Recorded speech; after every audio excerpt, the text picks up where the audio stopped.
네, 금요 성령 부흥에 오신 여러분 환영합니다. 우리 함께 부를 찬양은 이 처음 찬양이 주의 손이라는 오늘 우리 처음 부르는 찬양인데요. 그래서 먼저 저희 찬양팀이 함께 부르고 그 이후에 함께 부르도록 하겠습니다. 함께 들으실 때 또 마음으로 이 가사를 묵상하시고 또 고백해 주시면 좋겠습니다.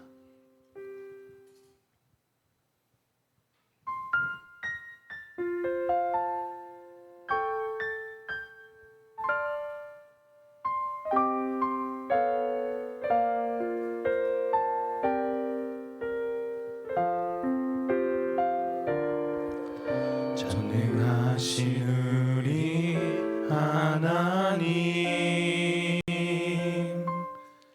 삶에 가득한 주님의 통치 보호하시고 지켜주시네, 복 주시고 인도하시네. 살아계신 우리 하나님, 삶에 가득한 주님의 임재 불러주시고 채워주시네, 들으시고 응답하시네. 주의 손이 붙드시네, 흔들리는 우리의 삶을 주의 손이 고치시네, 상한 우리의 마음을. 우리 처음부터 함께 고백하겠습니다. 전능하신 우리 하나님, 삶에 가득한 주님의 통치 보호하시고 지켜주시네, 복 주시고 인도하시네. 살아계신 우리 하나님, 삶에 가득한 주님의 임재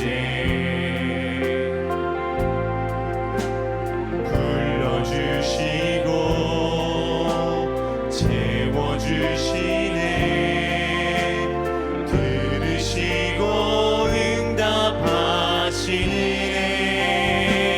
주의 손이 붙드시네, 흔들리는 우리의 삶을 주의 손이 고치시네, 상한 우리의 마음. 주의 손이 붙드시네, 흔들리는 우리의 삶을 주의 손이 고치시네, 상한 우리의 마음을. 주의 손이 붙드시네, 흔들리는 우리의 삶을 주의 손이 고치시네, 상한 우리의 마음. 우리 마지막으로 다시 한번 고백합니다. 주의 손이 붙드시네,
함께 박수 치시면서 우리의 갈급한 마음을 채워주실, 또 만져주실 그 하나님을 함께 찬양하길 원합니다.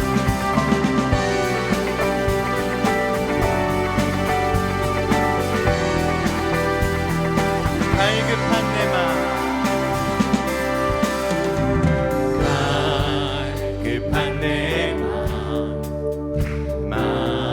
만지시는 주, 사랑과 노래 드리기 원합니다. 주 사랑해요, 주 찬양해요. 높고 거룩한 주 날 만져주시니 이전과 같지 않으리. 주 사랑해요, 영원히 찬양해 예수. 신령과 진정으로 경배드려요. 주 사랑해요, 주 사랑해요, 영원히 찬양해 예수. 신령과 진정으로 경배드려요. 매일 주님과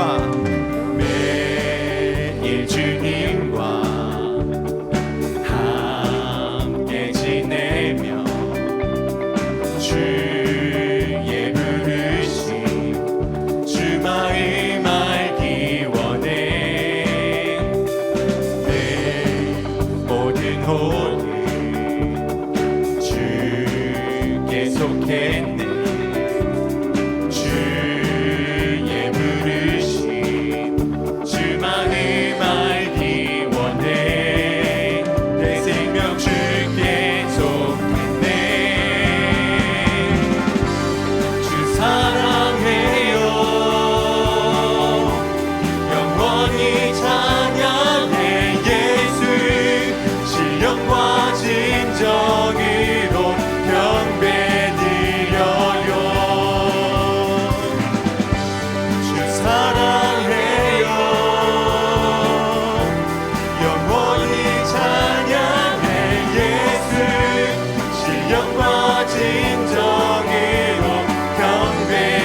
다시 한번 우리의 통치자 되시는 주님을 함께 한 목소리로 찬양하길 원합니다.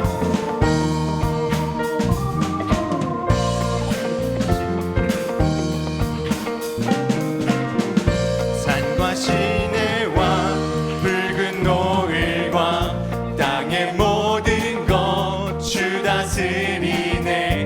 내 안에 갈망 유일한 소망 주님 날 다스리네. 주 오셔서 통치하소서. 헛된 나의 꿈 모든 것 의상 내 모든 것 다 드리니 오셔서 다스리소서.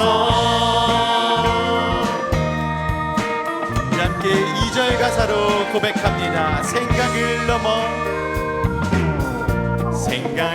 넘어 모든 말보다 나의 생활이 말하게 하소서. 세상 그 어떤 것보다 소중한 주님 날 다스리시니 주 오셔서 통치하소서. 헛된 나의 꿈 어둠 다시 한번 나의 주님 오셔서 다스리니 주 오셔서 통치하소서. 헛된 나의 꿈 어둠 것 의상 내 모든 것 다 드리니 오셔서 다스리소서. 마지막으로 오셔서 다스리소서. 우리의 주인 되신 주님께 영광의 박수 올려드립니다.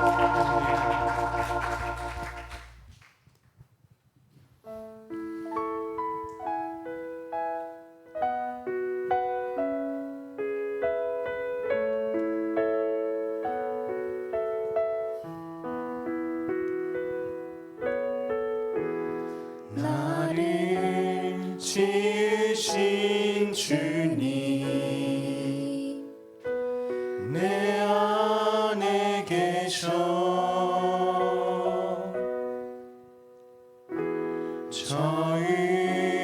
처음부터 내 삶은 그의 손에 있었죠. 나를 지으신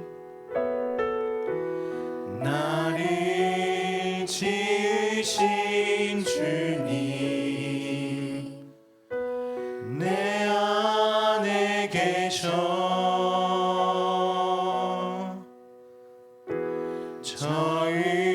처음부터 내 삶은 그의 손에 있었죠.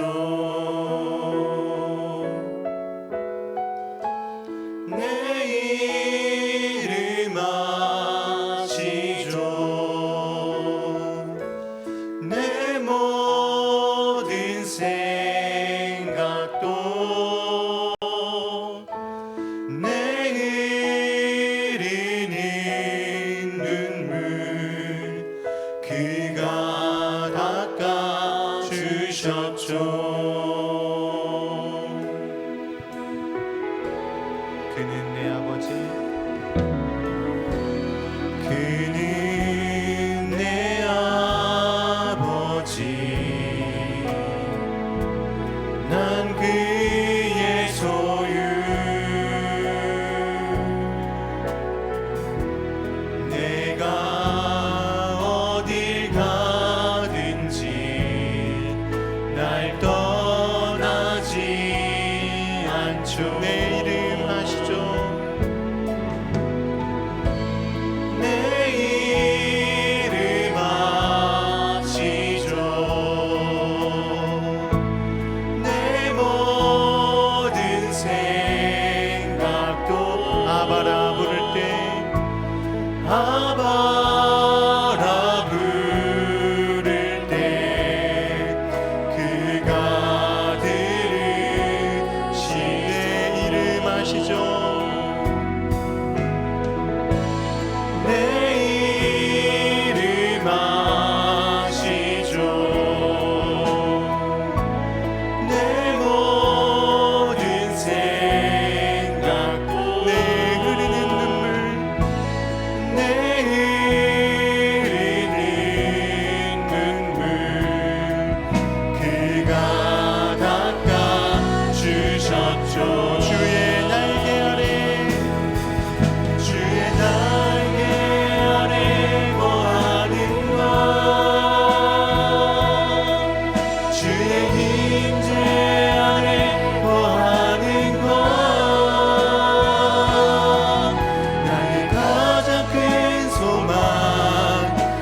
나의 가장 큰 은혜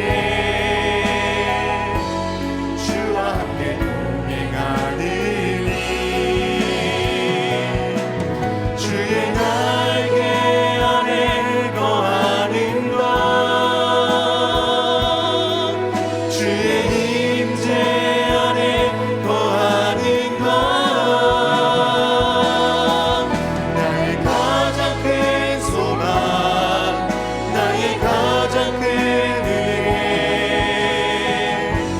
주와 함께 동행하 주의 날개 아래 주의 날개 아래 거하는 것 주의 임재 안에 거하는 것 나의 가장 큰 소망 나의 가장 큰 은혜 주와 함께 동행하느니 주의 날개 아래 거하는 것 주의 임재 안에 거하는 것 나의 가장 큰 소망 나의 가장 큰 은혜 주와 함께 동행하니 우리 마지막으로 고백합니다. 주의 날개 아래 주의 날개 아래 거하는 것 주의 임재 안에 거하는 것 나의 가장 큰 소망 나의 가장 큰 은혜 주와 함께 동행하느니 주의 날개 아래 거하는 것 주의 임재 안에 거하는 것 나의 가장 큰 소망 나의 가장 큰 은혜 주와 함께 동행하느니 우리 함께 이 시간 가운데 주님의 날개 아래 머물기를 또 간구하시며 주의 임재가 나에게 또 임하여지길 간구하시며 우리 오늘 강의를 또 해주실 우리 김영한 목사님을 위하여서 함께 기도하시며 그 말씀의 자리에 또 강의의 자리에 함께 들어가도록 하겠습니다. 기도하겠습니다.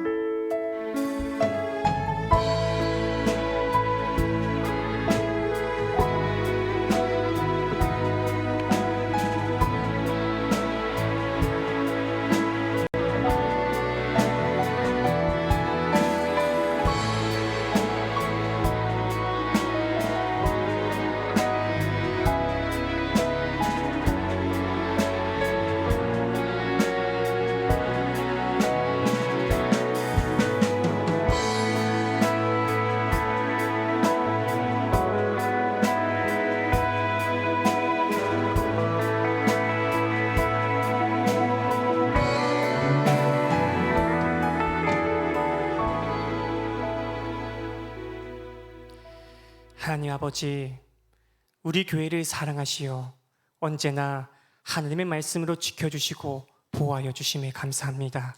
영원히 주의 말씀으로 우리 교회를 보존되기를 소망합니다. 오늘은 특별히 학부모 세미나로 중독의 실체를 파악하는 주제로 말씀을 듣습니다. 우리 자녀들은 온갖 중독의 늪에 빠질 수밖에 없는 환경 속에 있습니다. 마약, 게임, 도박 등 감당할 수 없는 유혹들이 자녀들에게 노출되고 있습니다. 믿음의 부모, 온 성도들이 경각심을 가지며 모두가 주의 말씀 안에서 먼저 깨어서 변화되기를 소망합니다. 그리하여 하나님이 선물로 주신 우리 자녀들을 최선을 다해 신앙으로 지도하며 사랑으로 가르치도록 인도하여 주옵소서. 오늘 말씀을 전해주신 김영한 목사님을 성령의 충만함을 주셔서 선포되어진 모든 말씀이 거룩한 길로 인도하는 능력이 되게 하여 주옵소서. 모든 시간 하나님의 놀라운 은혜로 충만하게 역사하여 줄 것을 믿사오며 우리 주 예수 그리스도 이름으로 기도함나이다. 아멘. 이 시간 우리에게 주시는 하나님의 말씀을 봉독하겠습니다. 유다서 1장 11절부터 13절까지 말씀입니다. 우리 주신 말씀 한 목소리로 함께 읽겠습니다. 화 있을진저 이 사람들이여 가인의 길에 행하였으며 삭을 위하여 발람의 어그러진 길로 몰려갔으며 고라의 패역을 따라 멸망을 받았도다.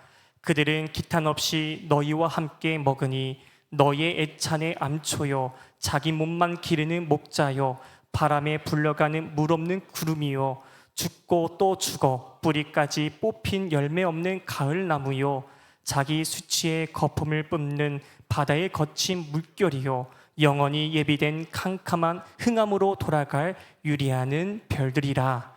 아멘. 오늘 우리에게 주시는 말씀을 전해주시는 목사님을 소개하겠습니다.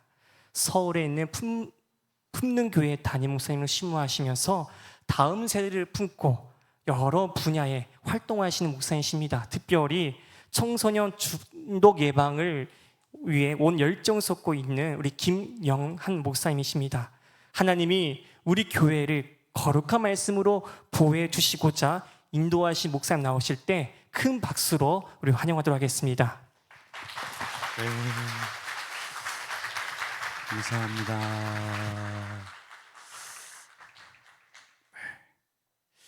우리 한번 옆에 있는 분 한번 인사하겠습니다.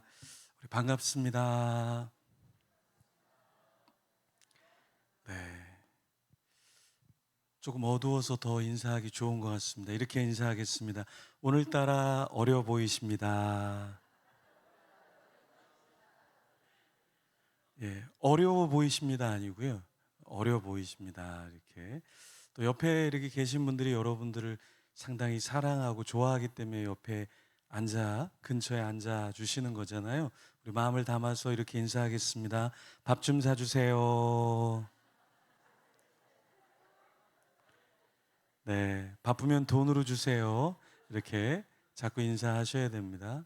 네, 오늘 제가 시간이 길지 않아서 오늘은 제가 중독에 대해서 짧게 여러분들에게 중독을 어떻게 이해해야 될까 그 이야기를 좀 해드릴게요.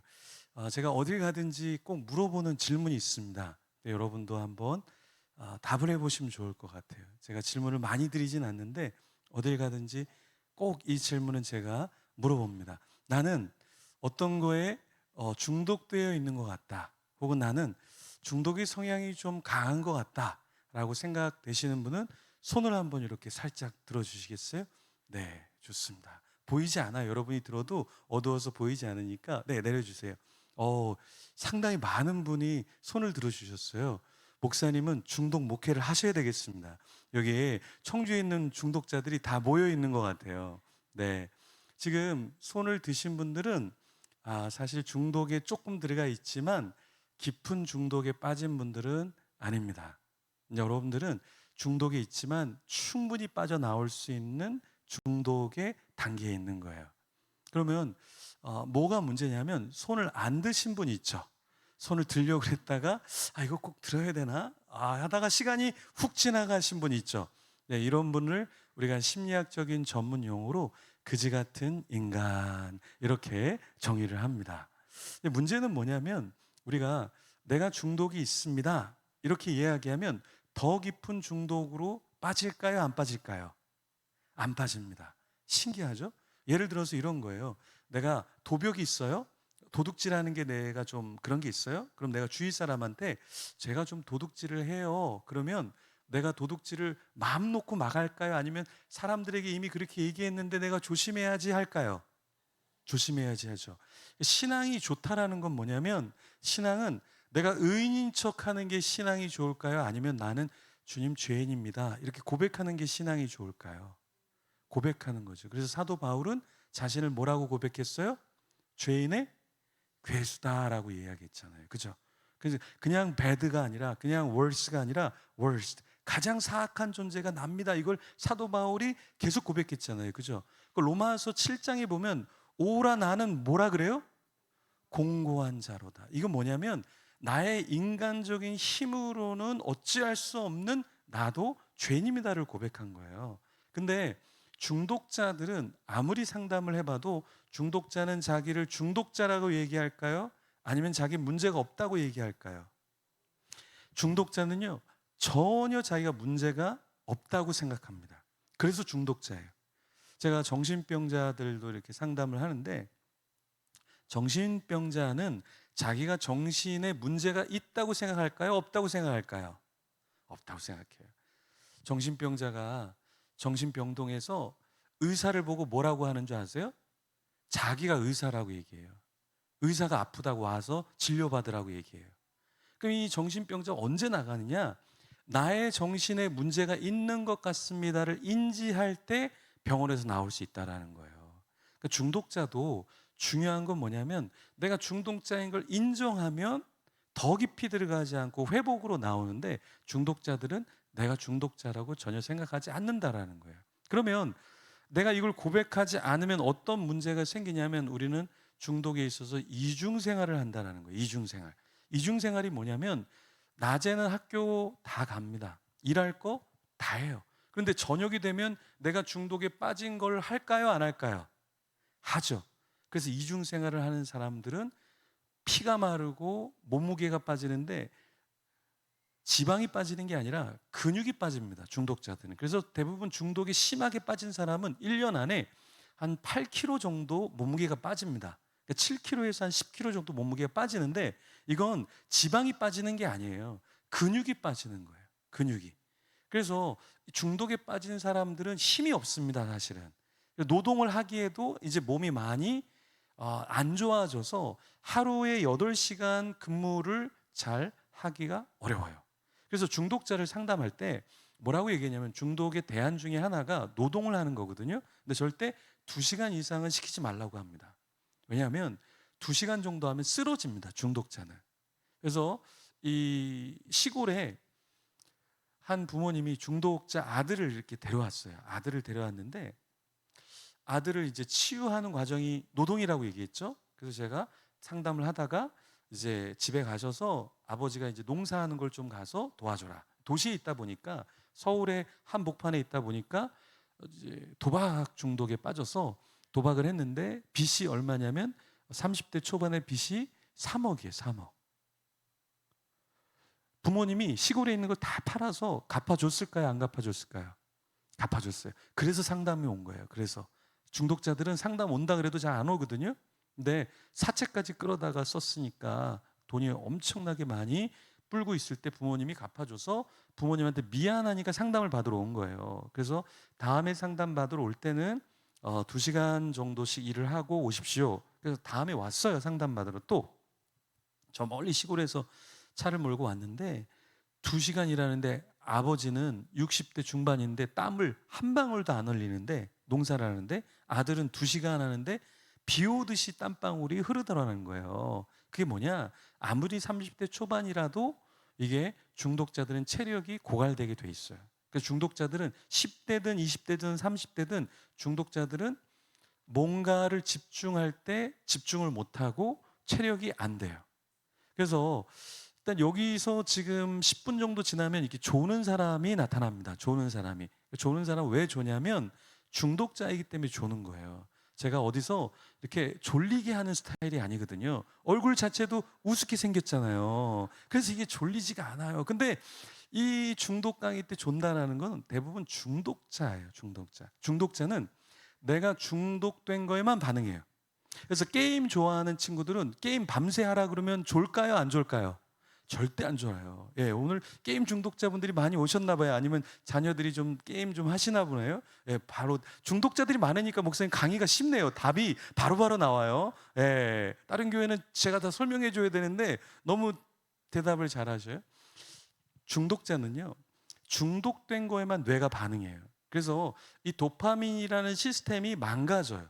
그러니까 우리가 오늘 목사님이 이렇게 맛있는 식사를 준비해 주셔서 제가 맛있는 걸 먹었거든요. 일반적인 사람은 맛있는 걸 먹으면 도파민이 나와요. 그리고 이 찬양 이렇게 너무 잘하잖아요. 찬양팀 너무 잘하죠. 네, 제가 볼 때는 송경민 목사님 안 불러도 될 것 같은데요. 너무 찬양을 잘하는데, 이렇게 찬양을 잘하면 도파민이 나와요. 우리에게는 하나님이 우리에게 맛있는 걸 먹어도 좋은 것을 봐도 우리 안에는 도파민이 자연적으로 나오게 하나님께서 만들어 주셨어요. 그런데 중독에 빠지면 이 도파민의 시스템이 붕괴가 됩니다. 그래서 맛있는 걸 먹어도 봐도 누구를 만나도 반응이 없어요. 그래서 여러분이 중독자인가 우울 빠지는 사람인가 제가 딱 몇 초 만에 파악할 수 있는 비법을 좀 알려드릴까요? 네, 중독자랑 우울자랑 제가 상담을 하면 딱 보면 알아요. 처음부터 끝까지 표정이 하나도 변하지 않습니다. 처음의 표정이 끝까지, 그리고 초반에도 그렇고 절대 웃지 않습니다. 중독자는, 우울자는 절대 웃지 않아요. 여러분들 한번 옆에 있는 분들 이렇게 한번 보세요. 옆에 있는 분 보세요. 웃죠, 비웃죠. 비웃는 것도 건강한 거예요. 비웃는 것도 아무나 비웃는 게 아니에요. 웃을 수 있다라는 자체가 건강함이에요. 건강함. 여러분 혹시 다리 이렇게 다쳐 보신 분 있으세요? 다리? 손 이렇게 좀 삐거나 하신 분들, 이렇게 다리나 손을 다쳤을 때 뭔가를 이렇게 집어 올리거나 걸을 때 엄청 어렵다라는 걸 느끼시죠? 이게 아무런 힘이 안 들어간 것 같지만 이 아플 때 핸드폰조차, 제가 성경을 보기 위해서 이렇게 핸드폰조차 드는 것도 아프면 못 들어요. 중독자는 똑같습니다. 중독자는 아무리 내가 긍정적인 표정을 지으려고 해도 표정이 지어지지 않아요. 그래서 처음 1시간부터 2시간 동안 얼굴 표정이 1도 바뀌지 않아요. 근데 그걸 처음에 딱 들어오는 순간, 자리에 앉는 순간 얼굴에 써 있어요. 날 건들지 마라. 건들면 가만두지 않겠다. 늘 화가 나 있거나 무표정하거나 반응이 없어요. 그래서 여러분, 우리 청소년기에 접어든 우리 청소년들과 청소년기를 조금 지난 친구의 차이가 뭔지 아세요? 네, 우리 청소년기에 딱 접어들면 그냥 화가 나 계세요. 그냥 화가 나 계세요. 이것 좀 먹을래? 그러면 화를 내요. 내가 알아서 먹지 이거를 왜 먹으라 그래 지금? 날 왜 푸시하는 거야? 아니 그냥 먹으라고 한 건데 그 말 자체가 이렇게 청소년들은 그냥 화가 나 계세요. 근데 이 청소년기가 조금 지나잖아요. 그러면 정상으로 또 돌아와요. 그래서 치매에 걸린 어른과 청소년의 뇌를 찔러보면 똑같다 그래요. 아무 반응이 없다. 청소년기에는 아무리 뭘 해줘도 감사하거나 뭘 행복하나 이게 없어요. 그냥 자체가 우울하고 공격적인 성향을 보이게 되죠. 근데 중독자도 똑같아요. 우울한 사람도 똑같아요. 상처 입은 사람도 똑같아요. 감정의 표출이 없다. 그래서 여러분이 제가 어제 신우회 예배를 이렇게 갔는데 하나생명이라고 해서 우리 서울의 큰 빌딩에 그 하나생명의 그 직원들이 이렇게 있는데 거기서 제가 예배를 드리는데, 신우회 예배를 드리는데, 예배를 이렇게 드리고 저희가 이제 다과를 먹는 시간이 있는데 한 분이 갑자기 기도 제목을 요청하는 거예요. 기도 제목을 요청하는데 자녀가 고등학교 학생인데 학교를 그만뒀대요. 자기 스스로 그냥 검정고시를 해서 대학을 가겠나라. 그래서 학교를 안 가겠다. 그래서 뜻을 세웠으니까 본인 스스로가 검정고시해서 대학을 가겠다 그러니까 부모님이 동의를 해줬어요. 근데 동의의 첫 번째 조건은 뭐냐면 너가 새벽 예배를 나오면 내가 동의를 해주겠다. 그런데 그 친구가 새벽 예배를 나온 거예요. 그래서 실제로 검정고시를 하도록 학교를 자퇴를 하게 도와준 거예요. 근데 이 친구가 집에 혼자 있으면서 공부를 많이 할까요? 게임만 할까요? 보니까 게임만 하더라는 거예요. 이 아이의 목적은 학교 가는 시간이 아니라 집에 부모님이 둘 다 일을 하시니까 하루 종일 뭐를 할 수 있어요? 게임만 하는 거예요. 근데 게임만 하는 게 문제가 아니라 이 아이가 게임에 중독된 게 본격적으로 되면서 부모와 대화를 할까요? 안 할까요? 안 해요. 그래서 중독자는 단절이에요. 단절. 소통이 없어요. 뭐하고만 소통하냐면 내 게임, 내 도박, 내 술, 내 음란물, 내 도박, 내 마약, 내 일도 중독이거든요. 중독되면 그 일만 하지 사람들을 만나려고 하지 않아요. 그래서 중독의 메커니즘의 한 가지는 뭐냐면 소통의 단절이다. 그러면 이 소통의 단절은 뭐냐면 하나님과의 소통도 단절인 거예요. 그래서 중독은 사탄이 가장 좋아하는 거예요. 그래서 오늘 읽었던 말씀의 11절의 말씀에 첫 번째가 무슨 말씀이냐면 뭐가 있어요? 첫 번째 말씀에 첫 번째 소절에 뭐라고 얘기해요? 11절에 화 있을진저. 그러니까 중독자는 무엇이 있냐면 화가, 재앙이, 그리고 마음속에 분노의 화도 사실은 같이 있어요. 그래서 하나님께 화를 당하는, 진노를 당할 수밖에 없는 자로 된다라는 거예요. 그래서 오늘 첫 번째 11절에 보면 세 중독자가 있는데 첫 번째가 뭐냐면 가인이에요. 가인. 이 가인이라는 사람을 잘 보면 중독의 성향이 있어요. 저는 중독에 대한 책을 제가 한 4권 정도 저술을 했고, 중독 A to Z나 우리 청소년들이 읽을 수 있도록 나도 정말 중독일까라는 책을 제가 저술을 했고, 30명 정도 우리 중독 연구가, 교수님, 이런 전문적인 사역자 중에서 우리가 2권 두꺼운 책을 발매를 했는데, 이거는 이제 중독 상담사들을 양육할 때만 쓰이는 비매품인데, 그 상하의 하에 대안 파트 17가지를 제가 한 반 정도, 책의 반 정도를 제가 저술을 했는데, 이 중독이라는 것을 제가 쭉 25년 다음 세대 사역을 하면서 만나서 이야기를 하면 다 중독이 있더라고요. 다 중독이 있더라고요. 그래서 중독에 대해서 가르치고 책을 쓰고 강연을 하고 이렇게 세미나도 하고 집회도 하면서 제가 이 본문을 딱 보면서 11절 안에 중독자 3명이 들어가 있구나. 그리고 이 11절과 12절, 13절은 중독자의 내용과 너무나 일치한다라는 것을 발견한 거예요. 그래서 아마 여러분도 유다서를 갖고 설교를 들어본 적이 거의 없을 거예요. 저도 모태신앙이지만 교회에서 한 번도 유다서를 갖고 강해나 설교를 들어본 적이 없어요. 근데 저는 어디를 가든지 이 유다서 설교를 제일 먼저 하는데, 이 가인이라는 사람이 중독자였다. 무슨 중독이냐면 가인은 자기의 증후군이었어요. 자기의 증후군. 그러니까 중독자의 특징 중에 한 가지가 무엇이냐면 자기 중심적이라는 거예요. 자기 중심적. 그래서 이 자기 중심적인 사람의 특징이 뭐냐면 12절 말씀에 중간 정도에 보면 자기 몸만 기르는 목자요 이렇게 얘기해요. 그러니까 앞에 있는 가인과 발람과 고라의 특징이 무엇이냐면, 중독자의 특징이 무엇이냐면 자기 몸만 기른다라는 거예요. 제가 삼성역을 이렇게 거니는데 군산에 있는 아는 목사님이 전화가 왔어요. 그래서 삼성역 걸으면서 네 목사님, 그러니까 목사님 우리 교회에 여자 집사님 남편분이 있는데 남편분이 게임 중독인데 어떻게 상담해야 될까요? 그래서 문제가 뭐예요? 그러니까 40대 중반 정도 되는데 회사를 안 나간대요. 뭐 하려고 회사를 안 나갈까요? 게임. 아빠인데 남편인데 회사를 안 나가고 게임만 하는 거예요. 근데 그건 문제가 아니라 더 큰 문제가 있더라고요.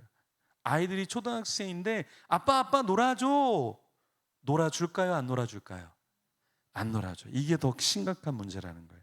그래서 중독자는 자기 몸만 기르는 목자다. 그래서 아무리 자녀가 나에게 놀아달라 해도 중독자는 자기 몸, 자기 쾌락, 자기 욕망, 자기의 증후군으로 똘똘 쌓여서 돌보지 않는다라는 거예요. 1952년에 캐나다 맥길이라는 대학이 있습니다. 여러분 아마 맥길이라는 대학을 잘 모를 텐데 우리나라 서울대보다 훨씬 더 유명한 세계 랭킹 위에 들어있는 그런 대학이에요. 이 맥길에서 1952년에 심리 상담 교수님들이 실험을 하는데, 어떤 실험을 하냐면 요만한 박스를 만들어 놓고 여기다가 쥐를 집어넣습니다. 그리고 왼쪽에는 이제 먹을 수 있는 것과 물을 마실 수 있도록 장치를 놔두고, 오른쪽에는 이제 중독 회로에 자극을 줘서 누르면 이 회로에서 쾌락을 맛볼 수 있도록 만들어 놓은 거예요. 근데 처음에는 이 쥐가 여기서 좀 뭔가 먹다가 조금 새끼도 이렇게 돌보다가 나중에는 여기에만 머물게 되는 거예요. 그리고 나중에 보니까 얘가 죽은 거예요. 그래서 이 심리학자들이 몇 번을 누르고 얘가 죽었나 카운트를 해봤는데 몇 번을 누르냐면 쉬지 않고 7,000번을 누르고 죽은 거예요. 자, 여기 보십시오, 여러분. 중독자의 특징이 뭐냐면 중독자는 먹을 것도 먹지 않고 잠도 안 자고 새끼도 돌보지 않고 자기의 중독의 쾌락만 위해서 전진한다라는 거예요. 그래서 우리가 중독을 뭐라고 얘기하냐면 브레이크 없는 전차다라고 얘기하는 거예요. 브레이크 없는 전차. 그렇죠? 브레이크 없는 전차가 얼마나 무서워요, 여러분. 얼마나 무서워요. 그렇죠? 그래서 중독을 우리가 또 뭐라고 얘기하냐면 중독을 늪이라고 얘기해요. 늪. 늪에서는 허우적거리면 허우적거릴수록 여러분 어떨까요? 더 깊이 빠지죠. 깊이 빠지죠. 내가 게임에서 나오려고 허우적거리면 더 깊이 들어가요. 내가 좀 술 좀 끊어보려고 그러면 내가 조금만 끊잖아요. 금단 현상이 와요. 금단 현상. 다시 더 깊어진다라는 거예요. 용수철처럼 중독은 눌러놓으면 용수철처럼 튕겨나갑니다. 그래서 내가 조금 참으면 더 많이 마시고 더 많이 피우고 더 많이 도박하고 더 많이 즐기려고 하는 게 중독이에요. 중독의 무서운 건 두 가지인데 하나는 금단 현상이고 하나는 내성이라는 것인데 이 금단 현상이라는 건 뭐냐면 내가 이거를 끊으려고 조금 멀리하면 내가 초조해져요. 식은땀이 흘러요. 불안해요. 염려가 되고 다른 거에 집중이 안 돼요. 그리고 어떻게 되냐? 환청이 들려요. 환각이 보여요. 발악을 해요. 소리를 질러요. 폭력적으로 바뀌어요. 이게 중독자에게 나는 전형적인 형태예요. 누구도 피해갈 수 없다. 그래서 이렇게 중독에 대한 이야기를 하면 어머니들이 다 상담하면 똑같은 얘기 하세요. 목사님, 저희 아들이 중학교 1학년 때까지만 해도 괜찮았는데 2학년, 3학년 되면서 눈이 너무 무서워요. 귀신 눈 같고 뱀 눈 같고 째려보는데 너무 무서워요. 아이가 말하는 게 바뀌었어요. 그리고 폭력적으로 바뀌었어요. 그런 거예요. 제가 한 3주 전에 강원도 속초에서 이렇게 휴가를 가져가고 보내는데 전화 왔어요. 그날 제가 여러 통화를 하고 한 통화는 이제 상담 전화라 제가 끊을 수가 없어서 그래도 휴가 왔으니까 짧게 30분만 제가 상담을 해드렸는데 그 부모님이 그런 거예요. 중학교 1학년 때 학교를 이미 그만뒀대요. 초등학교 6학년 때부터 학교를 안 가더니 중학교 1학년 때 학교를 그만두더래요. 그런데 이 아이가 성격이 바뀌면서 새로운 핸드폰 안 주면 학교 안 간다. 그리고 나중에는 대안학교에 또 면접을 보고 들어가면 되는데 나 핸드폰 안 주면 대안학교 면접 안 간다. 이렇게 하면서 계속 중학교 3학년인데 학교를 안 간다라는 거예요. 왜 그럴까요? 이 아이가 옛날부터 이런 게 아니라 핸드폰 게임, 컴퓨터 게임에 빠지면서 이 아이가 성격이 바뀌었다라는 거예요. 한 아이는 중학교 1학년 때는 괜찮았는데 2학년 때는 너무 폭력적이 됐다고 연락을 주셨어요. 그래서 상담을 하는데 이 아이가 키가 175인데 몸무게가 70인데 할머니가 이제 부부가 일을 하니까 할머니가 낮에 돌봐주는데 할머니 몸무게가 40kg밖에 안 나가요. 근데 이 아이가 할머니가 뭐라 그러니까 할머니를 그냥 밀어버리는 거예요. 그러면 40kg 나간 할머니가 어떻게 됐겠어요? 그렇죠? 예. 이 아이들이 왜 폭력적으로 바뀌느냐? 금단 현상이란 건 내가 하는 걸 누군가 못하게 하면 아이들의 게임이 여러분 아이들 게임하는 거 잘 보십시오. 처음에 게임할 때는 메이플 스토리라고 자연 친화적인 게임을 해요. 벽돌 쌓기 게임부터 시작합니다. 그런데 게임을 1년 정도 하면 2년 정도 하면 아이들의 게임이 이런 게임을 하는 아이들은 거의 없어요. 다 총 쏘고 칼로 죽이고 낫으로 죽이고 어떻게 해서든지 다 피나는 죽이는 게임이에요. 전쟁하는 게임, 죽이는 게임. 이게 다 아이들의 게임이에요. 그래서 왜 그러냐? 중독은 마일드하게 시작하지만 시간이 지날수록 하드코어로 간다는 거예요. 하드코어. 그래서 제가 지난주 토요일 날 이제 두 큰 교단의 총회에서 어르신들을 모시고 이제 중독에 대한 세미나를 했는데 그때 질문이 뭐냐면 이거였어요. 목사님, 하드코어로 가다 보면 다시 돌아오지 않겠느냐. 그러니까 예를 들어서 그분이 얘기했던 건 이거예요. 자, 성중독자가, 음란물 중독자가 더 하드코어로 가서 끝까지 갔다가 야, 이건 정말 더러운 거야 해서 다시 일반적인 걸로 돌아오지 않겠느냐라고 했어요. 그 질문이에요. 그 의견이에요. 그래서 제가 No, 절대 돌아오지 않는다. 왜? 이미 뇌가 망가졌기 때문에 일반적인 것은 맛으로 느끼지 않는다라는 거예요. 예를 들어서 여기에 좀 짠 거를 좋아하거나 매운 거를 좀 좋아하시는 분이 있을 수 있어요. 그러면 짠 거나 매운 걸 좋아하는 분이 밍밍한 김치나 밍밍한 반찬을 먹으면 그걸 맛있게 느끼는 분이 있을까요? 절대 맛을 느끼지 못합니다. 이해가 되세요? 예, 극한으로 가면 극한에서 더한 자극이 오지 않으면 뇌는 더 이상 반응하지 않는다. 그래서 중독이라는 것은 무서운 거예요. 그래서 아이들의 게임을 잘 보면 우리가 예전에는 어렸을 때 부모님이 이렇게 놀이터에서 잘 놀고 있나, 아이하고 싸우거나 누가 유괴해 가지 않나, 위험 요소가 없나 이렇게 지키고 있잖아요. 그러면 지금 부모님은 아이들이 하는 게임이 뭔가, 아이들이 어떤 사이트에 드나드나, 아이들이 어떤 걸 다운받나, 어떤 걸 결제하나, 이런 것들을 부모님들이 잘 트랙을 따라가 봐야 된다는 거예요. 그렇지 않고 그냥 네가 알아서 해, 네가 알아서 해 하면 아이들은 다 중독에 빠져 있다. 그래서 지금 우리 다음 세대 아이들이 대부분 다 중독에 빠져 있습니다. 그리고 아이들은 이 금단 현상, 이 핸드폰과 격리되는 것을 너무나 어려워해요. 초등학교 아이들에게 물어봤습니다. 자, 스마트폰과 부모님을 선택하라 라는 질문을 실제로 했어요. 아이들이 90% 이상이 뭘 선택했을까요? 부모님을 선택했을까요? 스마트폰을 선택했을까요? 스마트폰을 다 선택했어요. 그래서 물어봤어요. 2차 질문. 왜 부모님을 선택하지 않았느냐? 부모님은 핸드폰을 하지 못하게 하니까요. 아이들에게는 훨씬 더 뭐가 중요한 거예요, 지금? 스마트폰이 더 중요한 거예요. 부모님보다. 그렇죠? 최근에 통계인데 0세에서 4세 아이들이 스마트폰을 보는 퍼센트가 몇 프로일 것 같으세요, 여러분? 0세에서 4세. 46% 정도 돼요. 46%. 그러면 이 0세에서 4세의 아이들이 태어나자마자 딱 나온 다음에 부모님 안녕하세요. 저 잘 나왔어요. 핸드폰 좀 주세요. 주시겠어요? 이렇게 말을 하는 아이가 있을까요? 태어나자마자? 근데 어떻게 0세에서 4세 아이들이 핸드폰을 보는 확률이 46%나 될까요? 누가 이 핸드폰을 줄까요? 엄마 아빠도 주지만 또 할머니 할아버지가 줘요. 왜냐하면 이것만큼 쉽게 아이들을 보는 게 없거든요. 그러니까 할아버지 할머니나 엄마가 이거를 딱 거치대에다가 세워놓으면 어때요? 목욕탕에 갔다 와도 가만히 있고, 시장에 갔다 와도 가만히 있고, 아이가 그냥 여기에 빠져 있는 거예요. 그렇죠? 이게 뭐냐? 아이의 뇌를 아주 속성으로 파괴시키고 있는 거예요.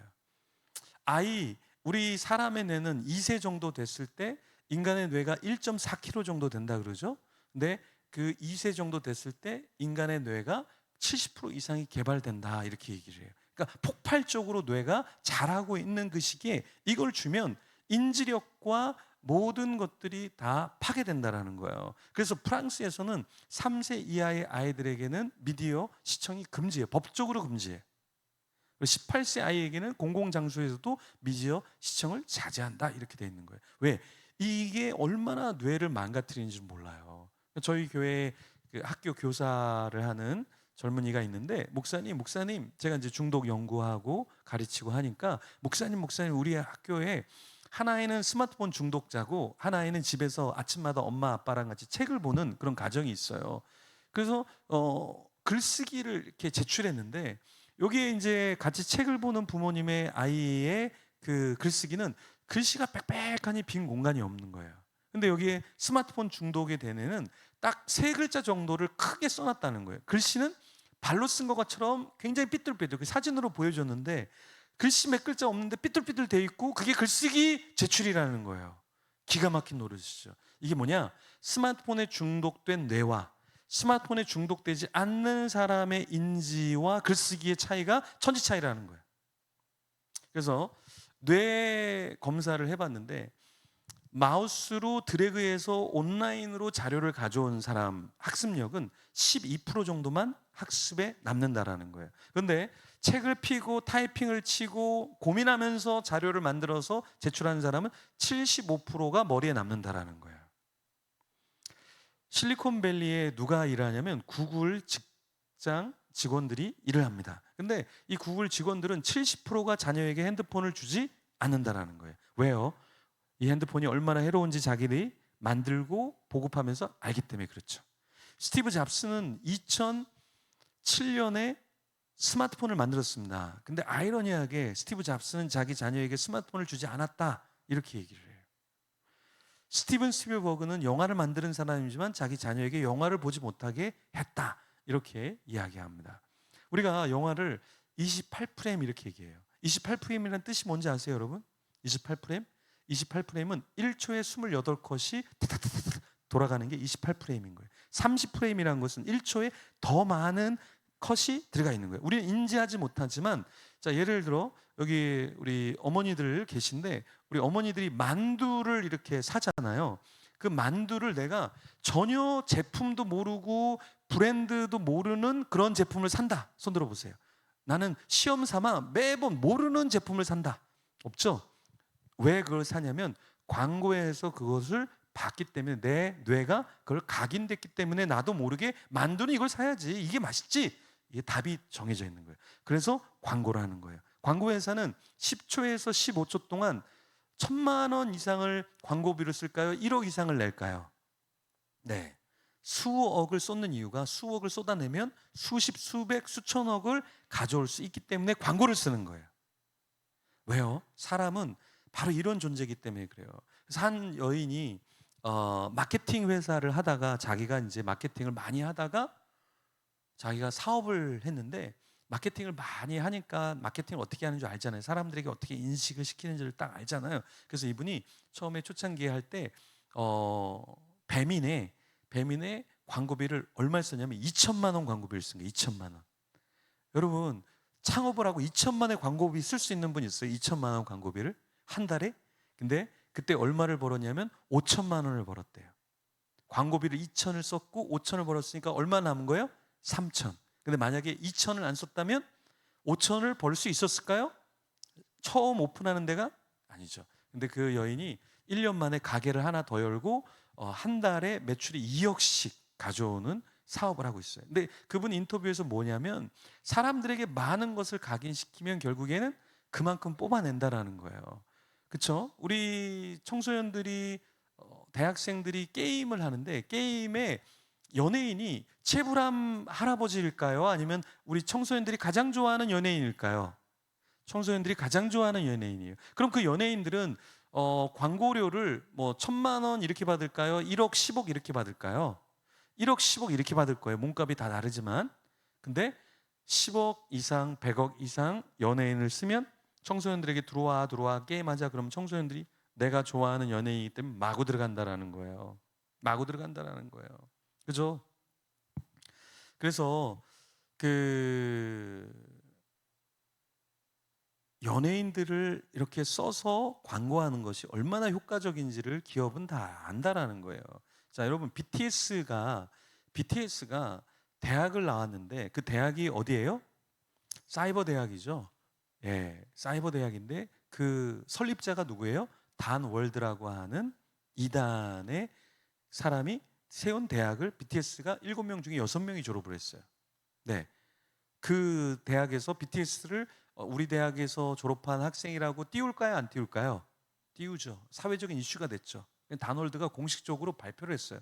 우리는 종교가 아니다. 우린 종교가 아니다. 그렇죠? 근데 CBS에서 계속 방송을 내고 있어요. 뭐라고 방송 내고 있어요?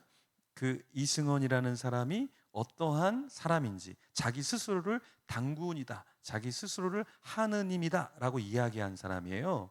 근데 연예인을 통해서 그 학교를 알리죠. 이렇게 여러분, 아이들이 중독에 빠져 있는 건 우리 이렇게 생각해요. 우리 애가 약해서 우리 자녀가 약해서 그렇다라고 생각을 해요. 근데 절대 그렇지 않아요. 우리 아이들, 여기서 말하는 아이들은 10대, 20대만 말하는 게 아니에요. 30대, 40대, 50대도 중독에 걸린 사람이 엄청나게 많아요. 여기 권사님들 자녀들은 중독이 없는 것 같지만 중독이 없는 사람이 없다. 은혜와 중독이라는 책을 쓴 제럴드 메이라는 목사님이 평생 중독에 대해서 연구하고 책을 썼는데, 제럴드 메이라는 목사님이 이런 얘기를 했어요. 세상의 95%의 사람들은 뭔가에 중독돼 있다. 그리고 세상의 5%의 사람은 중독되어 있지 않다. 그런데 나는 아직까지 5%에 중독되지 않은 사람을 만나본 적이 없다. 이 말은 뭐예요? 모든 사람들이 다 중독에 빠져 있을 수밖에 없다. 왜 우리는 중독에 빠져 있을 수밖에 없느냐? 중독에 빠져야 비즈니스가 되거든요. 자, 술을 많이 마시면 누가 돈을 벌까요? 술을 마시는 사람이 돈을 벌까요? 술 회사가 돈을 벌까요? 담배를 많이 피우면 담배 인상공사가 돈을 많이 벌까요? 아니면 흡연하는 사람이 돈을 많이 벌까요? 게임을 많이 하면 청소년들이 돈을 벌까요? 조금 버는 친구들도 있죠. 아이템 팔기도 하고 게임머니 팔기도 하고. 그런데 궁극적으로 게임 회사가 돈방석에 앉았습니다. 왜요? 그 하나의 중독 게임 하나를 만들면 빌딩 하나를 올릴 수 있거든요. 빌딩 하나 올려요, 여러분. 우리 청소년들이 하는 롤이라는 게임, 청소년들이 하는 게임, 그 유명한 게임 하나만 딱 성사만 시키면, 그래서 게임 회사가 계속 게임을 만드는 거예요. 100가지 1000가지 게임 중에서 하나만 딱 터지면 어떻게 돼요? 잭팟이 터지듯이 그냥 회사 빌딩 다 올릴 수 있습니다. 그래서 게임 회사는 중독성 게임을 만드는 거예요. 여기서 우리 청소년들이 게임할 때 다 중독성 게임은 아니다. 오락성 게임도 있어요. 오락성 게임은 항상 들어가면 1단계부터 시작하는 건 오락성 게임이에요. 그리고 로그인하지 않으면 오락성 게임이에요. 포인트를 쌓을 수 없으면은, 내가 다음에 포인트를 이용하거나 아이템을 내가 다음에 이용할 수 없으면 중독성 게임은 아니에요. 오락성 게임이에요. 그러면 중독성 게임은 뭐냐면 내가 로그인을 해야 돼. 그리고 아이템을 돈으로 살 수 있어. 그리고 돈으로 팔 수 있어. 포인트를 쌓아서 또 돈으로 환전할 수 있어. 그런 건 다 중독성 게임이다.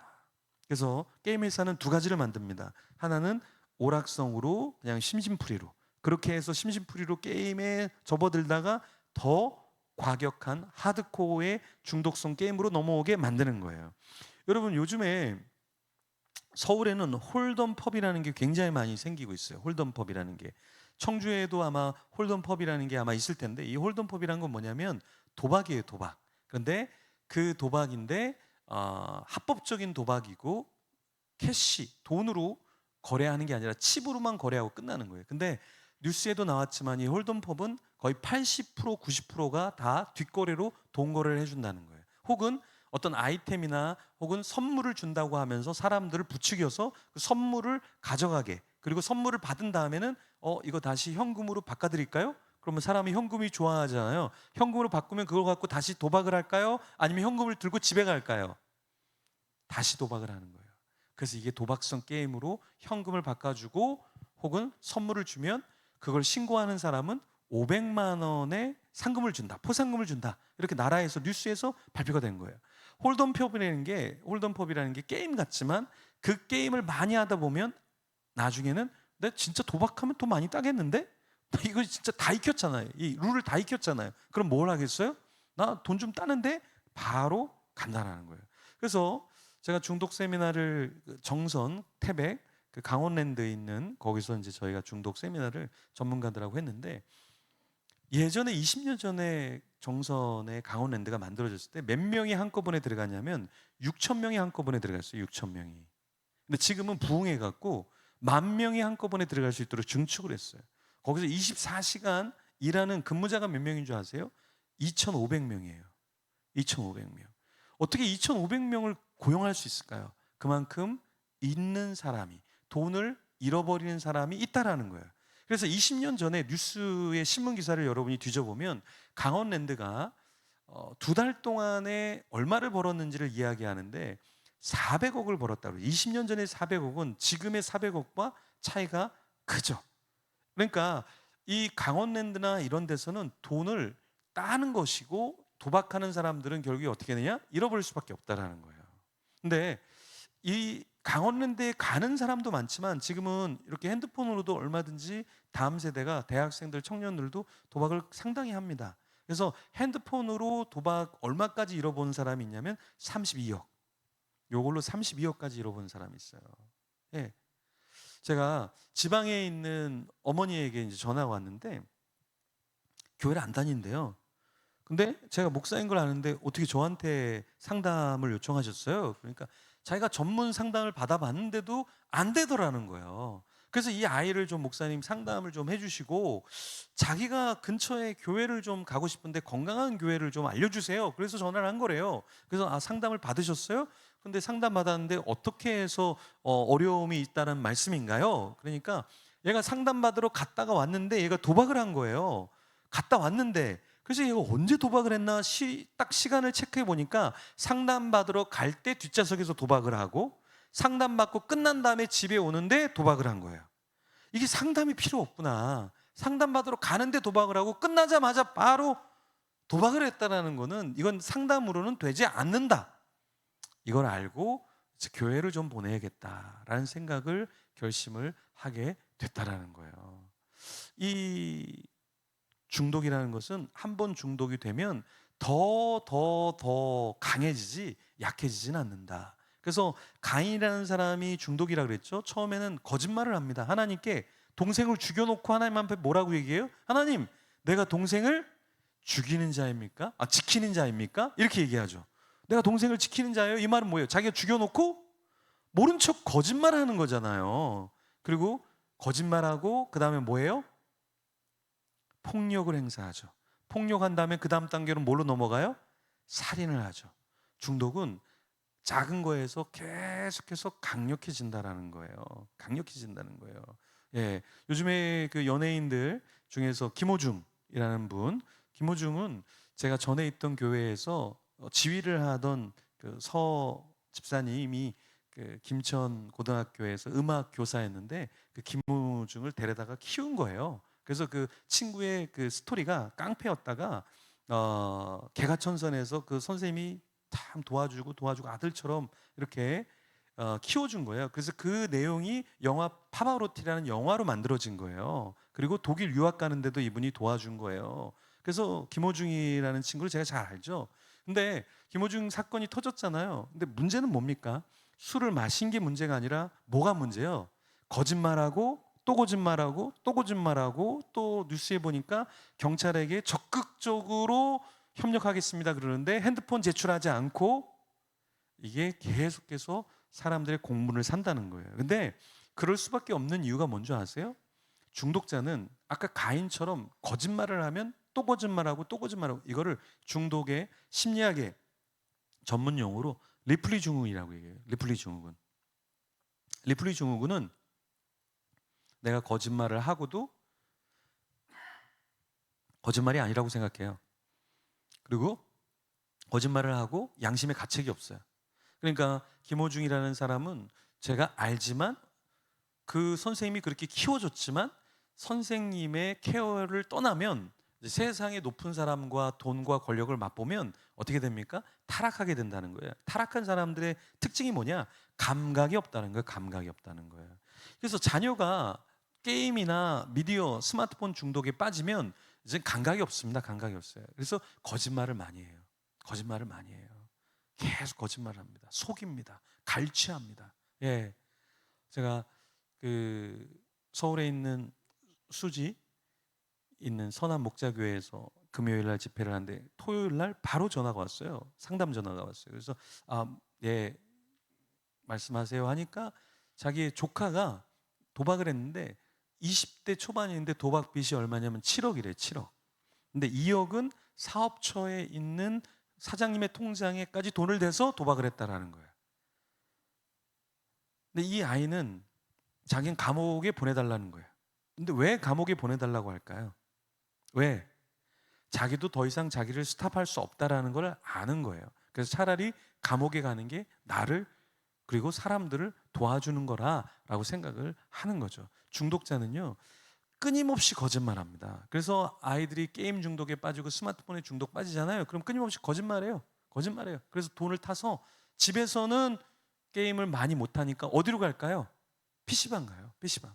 주일날 아이들이 예배드리고 헌금을 반틈 내고 이제 거룩한 PC방 가서 거기에 마우스 헌금, 거기에 키보드 헌금, 거기에 CPU, 거기에 새롭게 건축이 되게 하여 주시옵소서 마구마구 헌금을 내요. 대부분 부모님들이 이렇게 얘기해요. 목사님, 우리 아이는요 그냥 집에서 1시간만 해요. 목사님, 1시간만 딱 해요. 그렇죠. 하나님은 용서해도 우리 엄마는 용서를 안 하는 걸 알기 때문에 엄마 앞에서는 1시간만 하는 거예요. 근데 중독이 진짜 무서운 건 뭐냐면 중독은 아까 금단 현상과 내성이라는 게 무서워서 내성은 뭐냐면 게임을 1시간 하면 그 다음에 시간이 조금만 지나면 2시간을 해요. 조금만 지나면 2시간 하던 아이가 4시간으로 갑니다. 4시간 하면 아이는 몇 시간으로 가면 8시간으로 갑니다. 8시간 하는 아이는 8시간에서 10시간 가는 게 아니라 16시간으로 가요. 그래서 중독에 빠진 아이들은 가만히 놔두면 16시간에서 32시간으로 갑니다. 그래서 여러분들 신문 기사에 보면 어떤 부모가 아이를 놔두고 밤새 게임하다가 죽었다 이런 것도 종종 들리죠. 왜 그러냐면 중독은 제어가 없기 때문에 그래요. 성령의 마지막 열매가 뭐죠? 성령의 마지막 열매, 절제. 중독자에게 가장 없는 열매가 뭐죠? 절제. 그래서 죽는 거예요, 중독자는. 그래서 여러분들이 아이들을 게임하게 놔두면 아이들 죽습니다. 죽어요. 왜냐하면 절제가 없기 때문에. 그리고 우리 아이들이 죽을 수밖에 없는 이유는 사람의 전두엽, 이 사람의 전두엽 전두엽은 어떠한 통제와 의사와 자기의 기분과 자기의 사고력을 담당하는 게 전두엽이잖아요. 그럼 측두엽은 뭡니까? 측두엽은 언어를 담당하는 거예요. 그리고 후두엽은 뭡니까? 보고 반응하는 것을 후두엽이 담당을 해요. 근데 이 게임이나 미디어에 빠지면 아이들은 뭐만 뇌파가 움직이냐면 뇌가 뭐만 움직이냐면 이 후두엽만 움직입니다. 보고 반응하고 뇌가 인간의 뇌가 파충류의 뇌로 바뀌는 거예요. 파충류가 딱 보면 기도합니까? 생각합니까? 그렇지 않죠. 보는 즉시 잡아먹죠. 보는 즉시 반응하죠. 그렇죠. 이거밖에 안 남는 거예요. 본능밖에 남지 않는 거예요. 그래서 전두엽이 개발이 돼야 되는데 게임과 미디어를 보면 전혀 전두엽은 1도 움직이지 않아요. 사고력이 발달이 되지가 않는 거예요. 그렇죠? 그래서 구글에는 왜 스마트폰을 주지 않냐면 두 가지 아이로 키우게 됩니다. 하나는 검색만 하다가 죽는 아이로 키울 것인가, 아니면 사색하면서 창의와 창조성과 지도력을 가지고 세상을 살아가게 만들 것인가, 두 개로 나눠진다는 거예요. 검색만 하다 갈 것인가, 사색을 하면서 나와 주위 사람들을 챙기면서 나에게 주어진 길을 갈 것인가, 이걸 결정해야 되는데 아이들이 계속해서 후대엽만 움직이도록 하면 파충류의 뇌로 바뀐다는 거예요, 실제로. 그래서 2006년부터 2016년에 OECD 국가 중에 국어력 테스트에서 국어력의 점수가 계속 떨어지는 나라가 우리나라예요. 우리나라가 국어력이 제일 떨어져요. 그래서 지금 아이들 중학교, 고등학교 아이들 국영수 중에서 가장 점수 내기 어려운 과목이 옛날에는 수학이었어요. 옛날에는 영어였어요. 근데 지금 아이들은요, 국어가 훨씬 더 무서운 과목이에요. 국어의 지문이 얼마나 길어요. 질문의 질문이 얼마나 길어요. 못 읽어내요. 왜요? 이 미디어에 익숙해진 뇌는 이미 뇌가 파괴됐기 때문에 글을 보기가 되게 어렵다라는 거예요. 그래서 아이들이 책을 안 보려고 하는 거예요. 그래서 지금 어린 아이들의 ADHD가 그렇게 많습니다. ADHD, 주의력 결핍 증후군. 왜?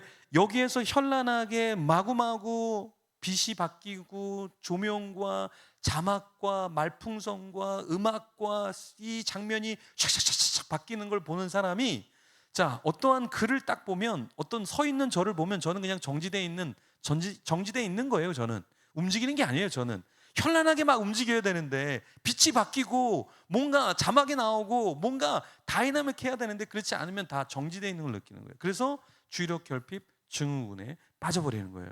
여러분, 주의력 결핍 증후군에 빠진 사람을 치료하는 방법이 뭔지 아세요? 더 강력한 자극을 줘서 주의력을 뺏어오는 거예요. 이것도 별로 좋지 않은 거예요. 자, 여러분 보세요. 간이 안 좋아서 간약을 먹으면 간에 좋을까요? 안 좋을까요? 간이 안 좋아서 간약을 먹으면 간에 좋을까요? 간에게 부담이 됩니다, 여러분. 여러분이 먹는 약은 사실 우리 위, 간에 부담을 많이 줍니다. 그래도 어떤 다른 것을 고치기 위해서 먹어야 되는 것이죠. 그렇지만 약이, 그 수많은 약이 결코 우리 몸에 좋은 것만은 아니다. 그럼 어떻게 되냐? 약을 먹기 전에 약을 안 먹을 정도로 건강을 지켜야 되는 거죠. 중독도 마찬가지예요. 여기에 노출된 아이가 더 강력한 무엇인가를 봐야 주의력을 뺏어오는 것은 결국에 치료책이지만 그것도 건강한 치료책이 아닐 수 있다. 그래서 예방이 가장 중요하다라는 거예요. 자, 우리 아이들이 10대 아이들을 이렇게 모아놓으면 10대 아이들 틱톡 보는 사람 그러면 거의 다 손듭니다. 10대 아이들. 그렇죠? 20대 아이들은 30대는 틱톡 잘 안 봅니다. 근데 쇼츠나 릴스 보는 분 있죠? 쇼츠나 릴스, 페이스북에 동영상 짧은 거 보시는 분들 있죠? 네, 그분들은 다 뭐냐면 미디어 중독자라는 거예요. 미디어 중독자예요. 왜? 미디어 중독자를 양산하기 위해서 만든 게 틱톡과 릴스와 쇼츠예요. 그래서 우리 중독 전문가들은, 정신과 전문의는 릴스와 쇼츠나 이런 짧은 폼을 뭐라 그러냐면 뇌에 마약을 주는 것이다, 이렇게 얘기를 해요. 여기에 노출된 사람은 계속 봐야 됩니다. 계속 이걸 봐야 돼요. 계속. 그래서 아이들이 12시 이후에, 제가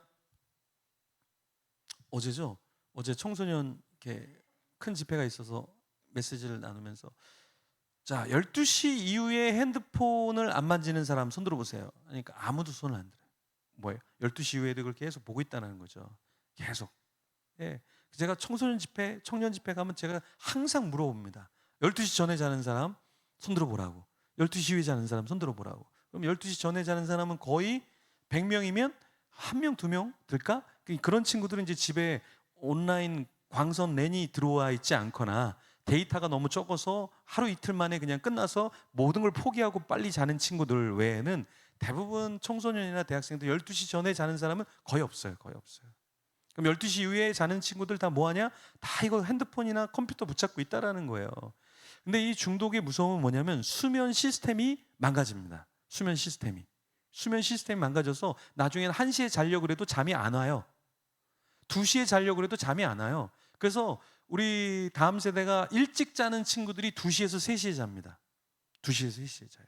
그럼 아이들이 언제 자냐? 다 학교에 가서 자요. 학교에 가서 자도 선생님 안 깨웁니다. 그 깨우면 난리 나거든요. 난리 나거든요. 학교에서 자도 돼요. 아이들이 쉽게 잡니다. 네, 무서운 선생님 있으면 안 자죠, 당연히. 무서운 선생님은 안 자요. 애들도 봐가면서 자요. 이 선생님은 좀 자도 되겠다. 담임 선생님, 자면 좀 엄마한테 전화할 것 같은데 안 자요. 봐가면서 잡니다. 하지만 그렇게 늦게까지 자는 아이들은 듣는 것 같지만 듣는 게 아니라 졸고 있거나 딴 데 관심이 많다. 대학생들 대부분 빨리 자는 사람이 2시, 3시에 자고요. 조금 늦게 자는 친구들이 4시, 5시, 6시, 7시, 8시 이렇게 잡니다. 그래서 우리 친구들이 요즘에 뭐 먹는다 그래요? 아점이라 그래요. 아점.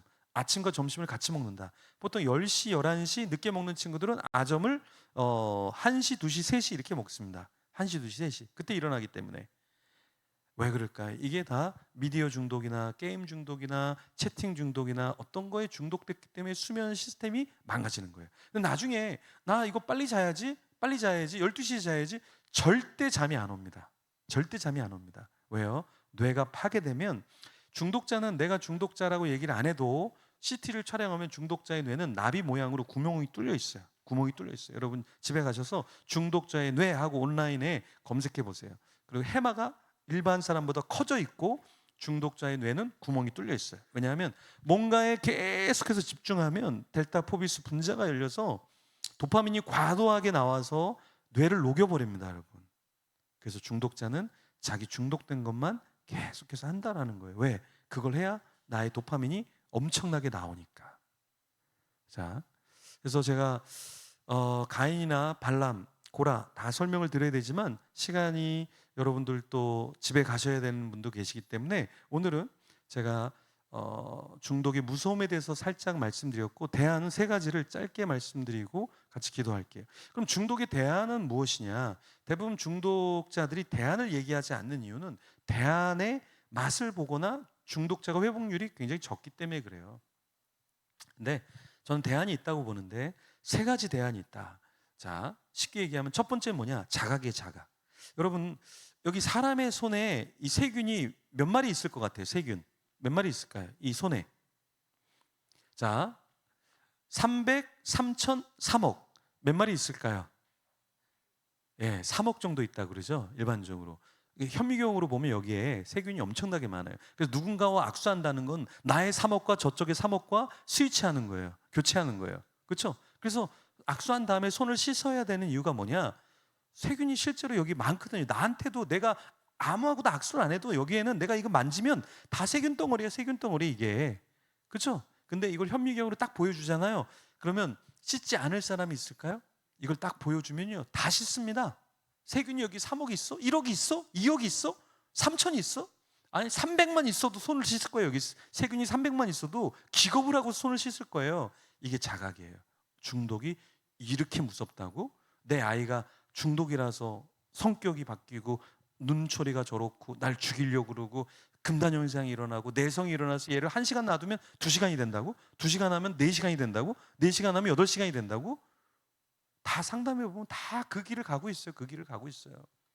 네. 근데 문제는 뭐냐? 대부분 중독은 아이가 만드는 게 아니라 제가 쓴 중독 A to Z의 챕터 2의 제목이 뭐냐면 중독의 모체 부모 이렇게 적어놨어요. 중독은 아이들 때문에 걸리는 게 아니라 부모가 아이를 잘못 인도하고 잘못 케어하기 때문에 중독에 빠지는 거예요. 저희 아이들은 쌍둥이 딸인데 10년 늦게 낳았는데 초등학교 6학년인데 딸들 2명이 스마트폰이 없어요. 그래서 책을 많이 읽어요. 영어 책을 1년에 한 350권, 한글 책을 한 350권, 1년에 한 700권 정도 책을 읽어요. 그러니까 유치원 때나 저학년이 때는 1년에 1,500에서 2,000권 정도 책을 읽었어요. 그 이유는 저희 집엔 TV가 없기 때문에 그래요. 저희 집에는 스마트폰을 아이들에게 주지 않기 때문에 그래요. 그래서 한 지지난주에 딜을 했어요. 너네 대학생 될 때까지 핸드폰 없이 한번 살아보자. 대신 대학교 들어가면 엄마가 이제 제안을 해요. 그럼 아빠가 대학교 들어가면 스마트폰 최신하고 탭하고 노트북 3개를 3종으로 사준다. 그래서 내가 그거 해줄게. 내가 해줄게. 매달 3만 원씩 뭐 얼마씩 핸드폰비 들어가는 거를 쌓으면 거기 아이들 그 10년 동안 사용 안 하는 거니까 10년 동안 해서 모아서 내가 사줄게. 너희 뇌를 보호하는 게 너희들이 그냥 자라면서 책을 많이 보는 게 훨씬 더 너희들에게 좋아. 근데 아빠는 너희들이 공부를 잘하는 것보다 그냥 너네들이 읽고 싶은 책 읽고 너네들이 놀고 싶은 거 나가서 놀고 난 그렇게 잘하면 좋겠어. 자각. 부모가 자각을 해야 돼요. 아이들을 나무라지 마세요. 여러분이 스마트폰 줬죠? 여러분이 게임하도록 줬죠? 여러분이 중독화되는 걸 전혀 모른 채로 방치하는 거. 그래서 우리 부모들이 더 많이 기도해야 되고 아이들을 잘 가이드해 줘야 돼요. 자, 두 번째. 중독에 대한 공동체예요. 자, 여기 지금 공동체로 있죠. 여기서 게임하는 사람 있어요? 예. 여기서 도박하는 사람 있어요. 왜 그럴까요? 공동체는 감시해주고 보호해주는 두 가지 기능이 다 같이 있어요. 그래서 공동체를 모일 때 나는 건강해져요. 나는 딴 생각을 안 해요. 그리고 하나님의 뜻이 무엇인가? 이 공동체를 위해서 내가 뭘 해야 되지? 이렇게 하는 순간 건강해진다라는 거예요. 건강해진다라는 거예요. 건강해진다라는 거예요. 그렇죠? 공동체를 위하니까. 저는 미디어를 많이 만들어요. 저는 컨텐츠를 많이 만들어요. 그래서 저는 유튜브의 컨텐츠를 하루에 3개, 5개 이렇게 컨텐츠를 만들어요. 예. 컨텐츠를 만들면 어떻게 되는지 아세요, 여러분? 미디어를 볼 시간이 없어요. 예. 뭔가를 생산적으로 만들잖아요. 볼 시간이 없어요. 저는 페북 많이 하는데 저는 딱 아침에 8시, 9시에 잠깐 글 올리고 밤에 9시, 10시에 가서 글을 올려요. 글을 제가 보통 하루에 한 4개에서 5개 정도 글을 올리는데 저는 다른 사람 거를 볼 시간이 없어요. 제 거 올리고 제 거 댓글 다는 것만 해도 시간을 많이 뺏기기 때문에 다른 거를 사실 잘 못 봐요. 저는 제 사역을 나누고 중독에 대해서 나누고 제가 어떤 생각을 하는지를 나누고 하는 게 더 목적이기 때문에 그것만 해도 시간이 많이 걸리기 때문에 그래요. 공동체를 위해서 내가 뭔가를 할 때 공동체 안에서 내가 우리 친구들 비전 트립, 선교, 양육, 교육, 훈련 다 이게 다 치료예요. 치료. 치료에는 두 가지가 있는데 하나는 사회 치료가 있어요. 사회 치료. 하나는 병원 치료가 있어요. 약물 치료가 있어요. 두 가지가 다 같이 가야 됩니다. 그런데 어디에 더 회복률이 높냐라고 따지면 사실은 사회 치료가 더 높다는 것은 모든 중독 전문의들이 다 인정을 해요. 약물과 병원 치료는 눌러놓을 수 있지만 궁극적인 치료는 아니에요. 그렇지만 이 치료가 필요하죠. 세라토닌을 통해서 밤에 잠잘 수 있도록 유도해주는 주사, 약물 필요해요. 그런데 사회 치료는 뭐냐면 이런 예배가 치료고 소그룹이 치료예요. 여기 교회는 주님의 교회는 소그룹이 잘 돼 있다라고 들었어요. 이게 치료예요. 사실은 치료. 소그룹에서 나누는 것이 회복률의 75%를 소그룹에서 나누면 된다라는 연구의 결과가 있어요. 그래서 171개 나라의 12단계 중독 회복 프로그램이 뭐냐면 소그룹 나눔으로 12단계로 12주를 한 단계 한 단계씩 한과 한가씩 나눔을 하면서 회복되는 게 바로 치유 회복 과정이에요. 그래서 소그룹은 정말 강력한 힘을 갖고 있어요. 그래서 여러분들이 소그룹에 들어간 것과 안 들어간 것은 천지 차이다. 우리 다음 세대 소그룹 엄청 중요해요. 엄청 중요해요. 상담 엄청 중요해요. 영적인 케어 중요하죠. 세 번째 마지막 중독에 대한은 무엇이냐면 틀을 바꿔야 돼요. 밤에 12시 이후에는 다 잔다. 10시 이후에는 다 잔다. 우리 집은 8시 이후에는 모든 핸드폰을 다 거실에다 두고 잔다. 여러분들 왜 문제냐면 성경에 보면 규율과 법도와 율례, 규범 이런 얘기가 되게 많죠. 여러분의 집에도 규율과 법도, 율례, 규범이 있어야 돼요. 왜? 그래야 아이들이 보호를 받거든요. 우리 집은 9시 이후에는 모든 핸드폰 기계 만질 수 없어. 만질 수 없어. 부모님 하고 싶은데요? 그래, 해. 저희가 나가는 문이야. 저희 나가서 네가 집을 나가서 하고 싶은 대로 해. 이렇게 해야 돼요. 차를 몰고 있는데 어떤 대형교회 권사님이 전화를 했어요. 목사님, 저희 교회도 목사님들이 많지만 그래도 목사님하고 편하게 상담하고 싶어서 연락을 드렸어요. 그래서 네, 말씀하세요. 그러니까 자기가 권사인데 아주 큰 교회 이름만 대면 아는 큰 교회 권사인데 자기 아들이 25인데 얘가 좀 성중독도 있었던 것 같은데 하여튼간 여자친구를 사귀었는데 해외로 이제 같이 워킹 할러데이를 가는데 이거 동거 아니냐.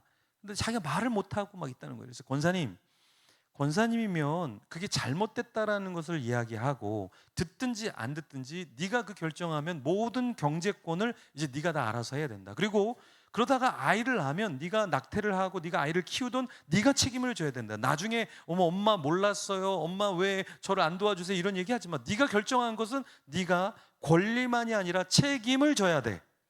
반드시 그걸 얘기해 주는 것과 뭐 애가 말해도 안 듣겠지. 뭐 내가 얘기한다고 뭐 떠날 거 안 떠나겠어. 다음 달에 떠난다는데 그게 아니에요. 그게 아니에요. 부모는요, 규율이 있어야 돼요. 규율. 근데 여기서 조심해야 될 게 있어요. 한 가지. 아빠들은 규율을 얘기하지 마세요. 아빠는 이야기하면 싸우게 되고 상처를 받아요. 엄마들은 아무리 욕을 하고 뭐라 그래도 이놈의 새끼 얘기해도 그 다음날 엄마 밥 차려줘, 엄마 까꿍, 아이들이 이러는데 아버지는 1년 내내 참았다가 야 이 자식아! 그러면 그냥 남남돼 버려요. 그래서 이 아빠가 얘기한 거 엄마 얘기하는 건 굉장히 다르다. 아빠는 뭐 하냐? 아빠는 그냥 만나면 용돈 그래 잘하고 있어. 용돈 얼마 되지 않는데 100만 원 요번 주에 좀 쓰렴. 이렇게 작은 용돈을 주면서 아이들을 격려하고 하는 역할을 아버지가 해야 되고, 어머니는 규율에 대해서 얘기하고 책임을 물어야 되고. 왜냐하면 제가 상담해 보면 대부분 다 그래요. 아빠가 코드 뽑고 아빠가 핸드폰 집어 던지고 그러면 관계는 다 끝나더라고요. 관계는 다 끝나요. 내가 3년을 참고 한마디 했는데 이 자식이 내가 뭐라 그랬다고. 근데 대부분 다 그래요. 아이들은 아빠가 한 번을 얘기해도 그 한 번으로 관계가 끝나요. 근데 엄마는 하루에도 30번을 욕을 해도 엄마 내일 또 욕해 줄 수 있어? 막 이렇게. 엄마는 용서가 돼요. 이상하게. 그죠? 그게 역할이 다르기 때문에 아빠는 청소년기에 있는 자녀에게 말하고 싶어도 용돈을 주고 맛있는 걸 사주고, 힘들지 등 두드려 주면 아이들이 눈물 흘리고 돌아와요. 내가 직설적으로 아빠 알지? 판단력 높은 거 알지? 아빠 똑똑한 거 알지? 그럼 아이들은 지 잘났네. 지가 뭐라고? 지가 무슨 아빠야? 아이들이 이렇게 얘기해요. 왜요? 지금 이 아이는 건강한 아이가 아니잖아요. 중독에 빠져 있는 아이잖아요. 그런 아이가 그렇게 날카롭게 얘기하면 내 아빠 감사합니다. 아빠 이럴 아이는 거의 없다라는 거예요. 그래서 중독에 빠져 있고 우울에 빠져 있는 아이에게는 사실 아빠는 보듬어 주는 역할을 훨씬 더 많이 해야 돼요. 제 말 안 듣고 나중에 한번 큰 소리 한번 쳐보십시오. 어떻게 되나? 이게 달라요. 엄마가 하는 것과 아빠가 하는 거는 너무 많이 다르다. 그래서 여러분이 틀을 바꿔주되 규율은 어느 정도 있어야 된다. 규율을 만들었지만 안 들었다고 해서 너 안 들었지? 너 집 나가? 그럼 진짜 나갑니다, 여러분. 들어와도 관계는 깨져버립니다. 그렇게 하는 것이 아니라 규율이 있지만 너가 못 지켰지만 다음엔 좀 지키면 좋겠어. 우리가 이렇게 하자. 해서 규율을 주면서 중독을 가이드해주고 보호해줄 수 있어야 한다. 이거를 누가 해야 되냐? 자녀가 하는 게 아니에요. 부모가 부모의 역할을 해줘야 되는 거예요. 그렇죠? 그래서 우리가 더 많은 역할을 해야 된다라는 겁니다.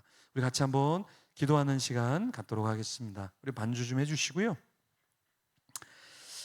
하나님 앞에서 깨우친 바가 있습니까? 내가 무엇을 잘못했는가? 또 내 자녀는 어떤 어려움이 있는가? 우리가 누구보다 더 잘 알 텐데요. 이 시간 하나님 앞에 기도할 때 하나님, 내가 그동안 참 부족했습니다. 내가 참 많이 연약했습니다. 반주 좀 해주시겠어요?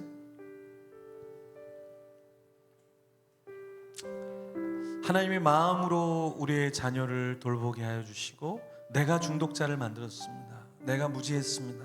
내가 자각하게 하시고 공동체 안에 있게 하시고 내 자녀를 학원보다 다른 직장보다 일보다 하나님의 예배 앞으로 나올 수 있도록 인도하여 주시옵소서. 그것을 위해서 힘쓰고 애쓰게 하여 주시고 내가 먼저 모범을 보이게 하여 주시옵소서. 중독에서 자유하게 하여 주시옵소서. 우리 말씀에 은혜 받은 것, 도전 받는 것들 생각하면서 주여 한번 외치며 기도하며 나가겠습니다. 주여. 아버지 하나님, 아버지 하나님을 감사합니다. 오늘 이 밤에 우리를 초청하여 주시고 불러주시고 함께하여 주시니 감사합니다. 주여, 내가 무지했습니다. 내가 부족했습니다. 나의 연약함이 있었습니다. 하나님, 우리 다음 세 손주와 나의 자녀와 아버지 하나님의 교회 식구들을 돌아볼 수 있도록 인도하여 주시옵소서. 주여, 우리 목회자들이 아버지 하나님의 역할을 감당할 수 있게 하여 주시옵소서. 우리 선생님들이 아버지 하나님의 감당할 일들을 제대로 감당하게 하여 주시고, 주님이 사탄이 잡고 있는 모든 것들 아버지 하나님의 중독과 울과 상처에서 자유하게 하여 주시옵소서. 주님, 아버지 하나님 기도합니다. 아버지 하나님 간구합니다. 하나님의 은혜가 필요합니다. 나에게 하나님의 은혜가 필요합니다. 우리 가정에 하나님의 은혜가 필요합니다. 우리 교회에 하나님의 은혜가 필요합니다. 이 교회 주변에 수없는 아버지 하나님 악한 것들과 사악한 것들 주여 예수 그리스도의 이름으로 명하노니 떠나갈지어다. 우리 가정을 지키게 하여 주시옵소서. 올 달에 아버지 하나님의 가정의 달에 주님 우리 가정이 깨어나게 하여 주시옵소서. 주여, 아버지 하나님 눈을 뜨게 허락하여 주시옵소서. 듣는 귀가 있게 허락하여 주시옵소서. 성령 하나님께서 함께하여 주시옵소서. 하나님,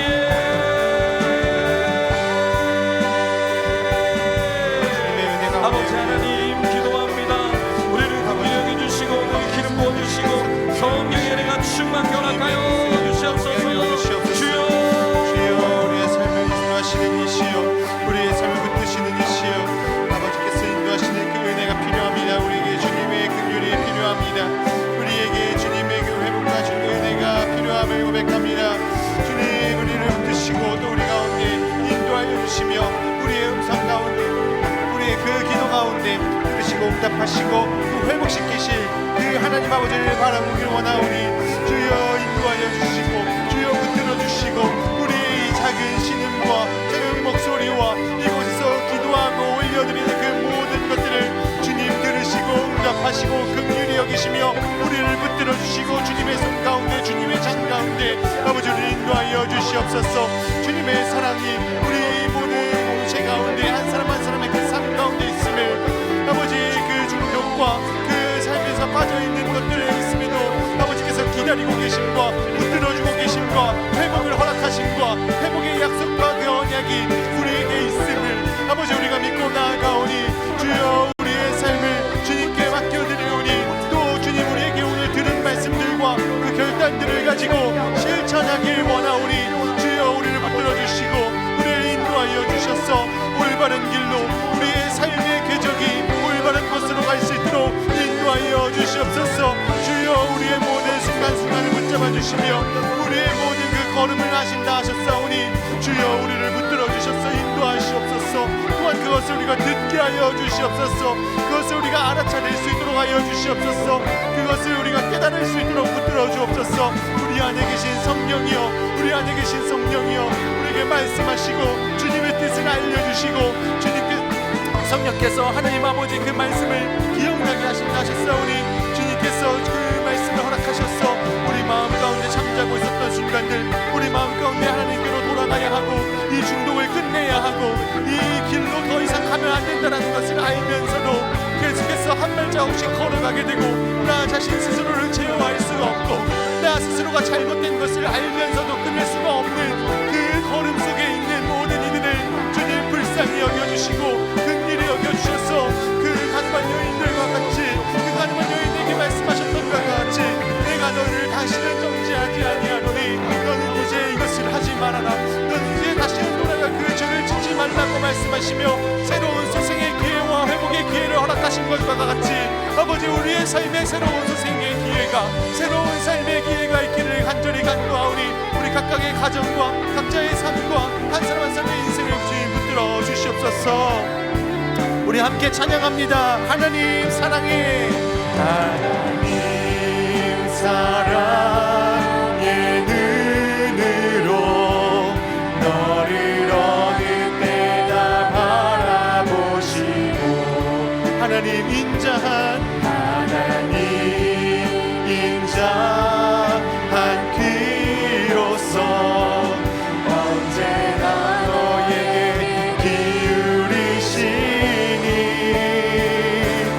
어둠의 밝은 빛을 비춰주시고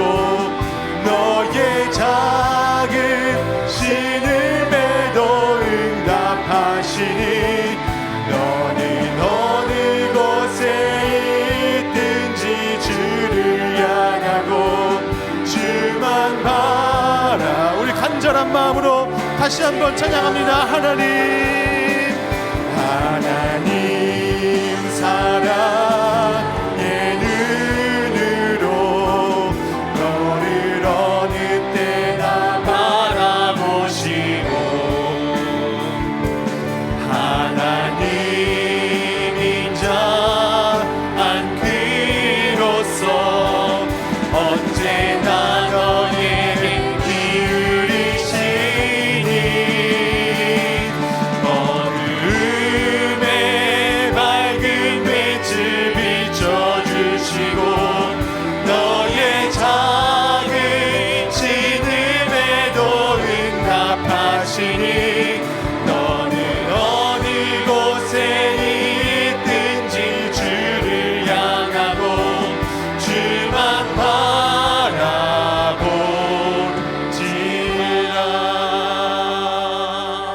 요한복음에 보면 가늠한 여인의 이야기가 나옵니다. 그 가늠한 여인은 사람들과 계속해서 관계를 가지며 그 중독의 길에 빠져 있었습니다. 사람들이 그를 죽이려 했고 그녀에게 손가락질 했을 때에 예수님께서 하신 것은 그 사람들과 그 여인 사이에서 그 모든 손가락질과 죽음의 문턱을 끊어내시고 지금 이 죄가 없는 자가 이 여인에게 돌을 던지라 라고 말씀하시면서 다시 그 사람들을 돌려보내십니다. 그 이후에 예수님께서는 이 여인에게 말씀하시기를 나도 너를 정죄하지 않으려노니 너도 돌아가서 다시는 이 죄를 짓지 말아라 라고 말씀하십니다. 어쩌면 우리가 강의를 들은 것처럼 이 말씀을 들은 것처럼 모두가 중독 속에 있고 나도 모르는 어떠한 중독의 자극에 계속해서 머물러 있고 싶어 할지 모릅니다. 그러나 예수님께서는 그것을 그냥 두시거나 그 악한 길로 중독의 길로 빠져가게 하시는 분이 아니라 때로는 너 중독자지 라고 말씀하시면서 다른 사람들과 같이 손가락질 하시는 분이 아니라 그 모든 사망과 중독과 그 아픔과 어려움들을 끊어내시면서 나는 너를 정죄하지 않고 너를 살리기 위해 왔다. 다시는 가서 그 죄를 짓지 말아라. 그 중독의 자극에서 이제 벗어나라 라고 새로운 소생의 기회와 삶을 허락하시는 분이 바로 예수님이심을 우리가 이 시간 다시 한번 기억해 봤으면 좋겠습니다.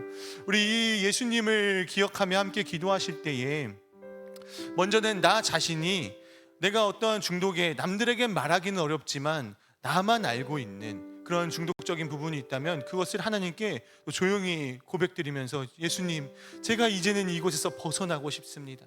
제가 이제는 이곳에서 벗어나 주님 다시는 죄를 짓지 않고 주님과 함께 아름다운 인생을 걸어 나가고 싶습니다 라고 그 기도를 올려드리기 원합니다. 또 우리 가족 중에 자녀든 그 누구든지 또 다른 친척들이든지 누군가에게 그러한 일들이 있다면 생명 되신 예수님 찾아가 주셔서 다시 한번 그 생명을 허락하시고 다시 한번 소생의 기회를 허락하시고 그곳에서 이제는 벗어나 자리를 일어나 예수님과 함께 아름다운 인생의 길을 예수님과 함께 동행해 나가는 그 걸음들을 살아나갈 수 있도록 나와 우리 가족과 우리 친척과 그 내가 알고 있는 그 누군가를 주님 붙들어 주시옵소서. 새로운 삶을 허락하여 주시옵소서. 이제는 그 중독의 자극을 끊어내고 벗어나서 예수님과 함께 다시 한번 인생을 살아나갈 수 있는 소생의 기회를 생명의 기회를 허락하여 주시옵소서. 우리 이렇게 주의 이름 한번 부르며 함께 기도하며 나아가도록 하겠습니다. 주여, 사랑하는 주 여호와 하나님 아버지, 우리에게 주님의 은혜가 필요합니다. 우리에게 주님의 사랑이 필요합니다. 우리에게 주님의 끊어내심이 필요합니다. 나의 힘과 나의 능력과 나의 그 지혜로는 나의 지식으로는 내가 갖고 있는 그 무엇인가로는 아버지의 중독적인 부분들 그리고 우리 가족 중에 있는 그 중독적인 부분들을 끊어낼 수 없음을 고백합니다. 이 모든 것을 끊어내고 새롭게 시작할 수 있는 그 유일한 희망, 이 모든 것을 끊어내고 다시 한번 일어날 수 있는 그 유일한 희망, 우리가 이 모든 중독과 아픔의 자극과 그곳에서 그 죄된 길에서 이제 벗어날 수 있는 그 유일한 희망이 예수 그리스도시라는 것을 우리가 믿고 고백하며 다시 한번 기도하며 나아가오니 예수 그리스도시여, 우리의 구원자시여, 이 중독의 늪에서 이 아픔의 늪에서 우리를 건져내 주시옵소서. 우리를 구원해 주시옵소서. 이제는 새로운 생명의 길로 새로운 서생의 길로 다시 한번 살아나갈 수 있도록 은혜를 허락하여 주시옵소서. 예수 그리스도와 함께 우리의 인생이 아름다운 삶의 궤적을 그려나가고 예수 그리스도와 함께 우리의 인생이 새로운 붙잡아 주시옵소서. 우리의 각각의 가정과 각각의 자녀들과 그 손자 손녀들과 친척들과 그 있는 모든 사람들의 삶 가운데 유일한 희망이시고 유일한 삶의 복음이 되시는 예수 그리스도시여, 찾아가 회복시키시고 찾아가 죄를 끊어주시고 찾아가 중독을 끊어주시고 다시 한번 너도 너를 정죄하지 아니하노니 나와 함께 새로운 삶을 살아가자. 너도 이제 그 돌아가 죄를 동일한 죄를 동일한 길을 걸어가지 말아라 라고 말씀해 주시는 그 사랑의 은혜와 끊어냄의 은혜와 다시 한번 정상적인 삶과 그 정상적인 삶의 기도를 걸어갈 수 있는 아버지 예수 그리스도의 그 삶과 은혜를 우리가 경험하게 하시고 체험하게 하시고 살아나갈 수 있도록 우리를 붙들어 주시옵소서. 우리에겐 지혜가 부족합니다. 우리의 능력과 우리의 힘으로는 모든 것을 이루어낼 수가 없습니다. 오직 예수 그리스도시만이, 오직 예수 그리스도시만이 우리를 붙들어 주실 수 있음을, 우리를 회복시켜 주실 수 있음을 우리가 고백합니다. 주여 우리를 도와 주시옵소서. 우리의 믿음 없음과 우리의 지혜 없음과 우리의 용기 없음과 우리의 이 공허함을 불쌍히 여기시고 우리의 이 마음의 허전함과 우리의 이 공허함들을 주님 아닌 다른 것으로 채우려고 하는 시도들과 아버지 그로부터 오는 모든 중독적인 요소들을 주님 끊어내 주시옵소서. 주님 한 번만으로 충만하게 하시고 성령으로 충만하게 하셔서 우리가 다시 한번 인생을 새롭게 살아나갈 수 있도록, 새롭게 걸어갈 수 있도록 주여 우리를 붙들어 주옵소서. 주여 우리의 믿음 없음을 불쌍히 여겨주시고 주여 우리의 이 중독에 빠져있는 것들을 긍휼히 여기셔서 다시 한번 소생의 길로, 다시 한번 새로운 길로 살아나갈 수 있도록 은혜를 더하여 주시옵소서. 그렇게 주님과 함께 아름다운 인생, 주님과 함께 덕을 세워가는 인생, 주님과 함께 아름답고 행복한 인생, 예수 그리스도로 말미암아 가정이 세워지는 그 역사와 예수 그리스도가 정말 나를 회복시키셨다, 정말 내가 예수 그리스도로 말미암아 나의 삶이 회복되었다, 나의 삶에 다시 일어섰고 우리 가족이 일어섰다라고 고백할 수 있는 그 은혜를 허락하여 주시옵소서. 예수여 예수여 예수여 우리를 붙들어 주시옵소서. 예수여 우리에게 기쁨을 허락하여 주시옵소서. 예수여 예수여 예수여 우리를 치유하여 주시옵소서. 우리를 회복시켜 주시옵소서. 우리를 그 아픔의 자리와 중독의 자리에서 손붙잡아 일으켜 세워 주시옵소서. 믿음 없어 물에 빠진 베드로와 같이 아버지 우리가 자꾸만 우리의 자신을 신뢰하고 우리 자신을 믿고 있는 이 삶 가운데에서 우리를 붙잡아 일으켜 세워 주시옵소서. 우리를 일으켜 세워 주시옵소서. 주여 우리의 삶이 주님 안에 있음을 고백합니다. 우리의 삶의 유일한 희망이자 유일한 구원자가 예수 그리스도시라는 것을 고백하오니 예수여 우리를 붙잡아 주옵소서. 예수 그리스도시여 우리를 회복시켜 주시옵소서. 예수 그리스도시여 우리를 붙잡아 주시옵소서. 우리 마지막으로 함께 기도하실 때는 우리 교회에 있는 공동체들을 위해서 함께 기도했으면 좋겠습니다. 아까 마지막에 이제 중독에 대한 그 대안을 말씀해 주실 때 공동체가 함께 그것을 돌볼 수 있고 치유할 수 있는 그 과정으로 함께 이끌어갈 수 있다고 그 공동체에 대해서 말씀해 주셨는데, 그것이 뭐 순모임일 수도 있고 반모임일 수도 있고 교회 학교일 수도 있고 어떠한 모습일 수도 있습니다. 우리가 속해 있는 이 교회에 있는 그 소그룹들, 각자가 속해 있는 그 그룹들이 있을 것입니다. 우리 함께 기도하실 때 우리 교회 안에 있는 그 공동체들이 더욱더 살아나게 하시고 우리 교회 안에 있는 그 소그룹과 순모임들이, 그 가정들이, 가정의 예배들이 회복되고 부흥되고 살아나져서 우리 청주 주님의 교회가 중독의 길로 빠져가는 것이 아니라 그 공동체 안에서 모두가 회복되는 교회, 그 공동체로 인하여서 그 소그룹들을 통하여서 그 모임의 예배들을 통하여서 모임 속에 있는 나눔들을 통하여서 서로가 서로를 날카롭게 하고 회복되어져 나가고 더욱더 예수 그리스도를 닮아가고 알아가는 그 공동체들이 될 수 있도록, 그 소그룹의 모임들이 될 수 있도록 주님 우리를 축복하여 주시옵소서. 주님 우리의 소그룹과 그 공동체들을 더 부흥시켜 주시고 살려주시고 더 주님 아버지 앞에 나아갈 수 있도록 우리를 인도하시고 살려주시옵소서. 우리 이 기도 제목을 가지고 마지막으로 주의 이름 한번 부르시고 기도한 뒤에 개인 기도하시고 돌아가시면 되겠습니다. 함께 주의 이름 부르며 기도합니다. 주여